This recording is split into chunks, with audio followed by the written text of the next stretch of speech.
Hey, what's up, guys? Welcome back to the channel. This is Real Sports Updates here. Back again, covering NBA free agency. Um, I know we've already covered the Lakers, but I kind of wanted to cover a player individually, Dennis Schroeder. Um, as I've never seen a player overplay his hand this bad. And I know free agency is not over, but over these past 2 days, with all the signings that have taken place, all the signing trades, Dennis Schroeder is the one guy who he's asked out. Um, I know the Lakers during the season, the Lakers offered him a 4-year, $84 million extension, which he turned down. Um, and then reports came out afterwards that he was going to be looking for 120 million all the way up to 150 million dollar contract in free agency. Um, and nobody's offered him anything close to that so far.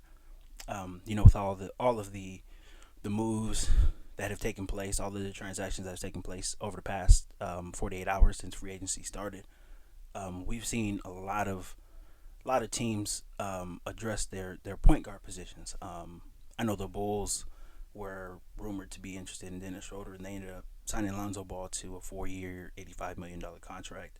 Um, we heard the Washington Wizards were interested, but they ended up, pulling off a sign and trade for Spencer Dinwiddie from the Nets. Um, and there's just been a bunch of other teams who have addressed their guard position. Um, and Dennis Schroeder is really he's really out. He's really out there, and he's looking for a home. Um, with all the moves that the Lakers made, they definitely can't afford to bring him back at the number that he's looking for.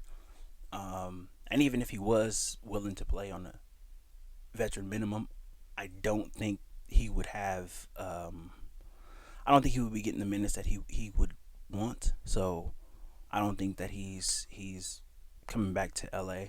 Um, when you just go down the list and you look at the list of teams and their needs, Dennis Schroeder doesn't really fit into anybody's needs of what they want right now. I mean, if you just look around the start in the Pacific Division where the Lakers are, if the Clippers re-sign Reggie Jackson, what do they need Dennis Schroeder for? Um, Obviously, the Warriors don't need Dennis Schroeder with Klay Thompson coming back and Steph just re-signed on that huge $200 million deal. The Sacramento Kings, De'Aaron Fox averaged 25 a game for them last year, and they drafted the guard Davion Mitchell out of Baylor. So when you just go around and you look at these teams, they don't really need a Dennis Schroeder. So I really don't know what he's gonna do.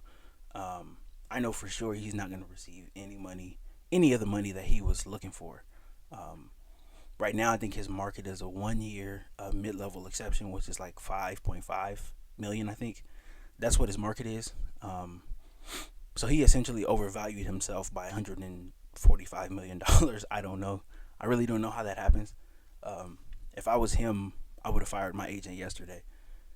Because there's no there's no way. He had an $84 million contract right there, and he could have signed it, but he thought he was worth a lot more. And to be honest with you, I don't know why. I think it was Game 5 of the playoffs where he was scoreless. He didn't score at all in Game 5 of the playoffs against the Suns this year. So anybody who's anybody who thinks that they're going to get a $150 million contract should not be going scoreless in playoff games.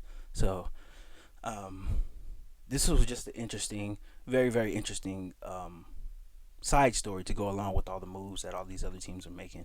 Um, I don't. I've like I said, I've never seen a player overplay his hand this bad, um, especially in the NBA. We know that guys get paid in the NBA. Um, so this really doesn't happen all that much. I know it happens a lot in the NFL. Um, the situation is kind of similar to the Melvin Gordon situation with the Chargers a couple years ago. Melvin Gordon thought he was worth way more than the Chargers were willing to pay, and he ended up, taking a small money deal in Denver for a year or two. So But this is way worse. This is way worse than that. This is a very very interesting and very um, rare thing that happens. I can't remember an NBA player ever overvaluing himself this much. But it's interesting to watch. Free agency just started, so there have been a lot of chips that have fallen, but not all of them have. So we'll still give it time. I do think that he'll sign somewhere. I don't know.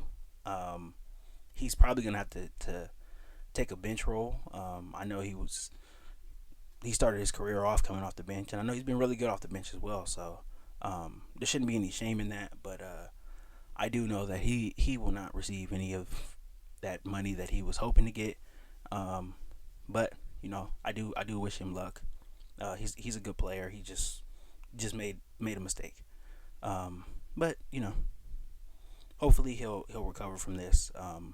And hopefully he signs with the team where he can have some good playing time, and he can make himself some money in the 2022 free agency. So, but yeah, I just kind of wanted to cover this quickly. Very interesting, very interesting story, especially in sports. So, you know, good luck to him, and hopefully he makes the best of his next situation. But yeah, that's it. So don't forget to like this video and subscribe to the channel. And thank you guys for listening.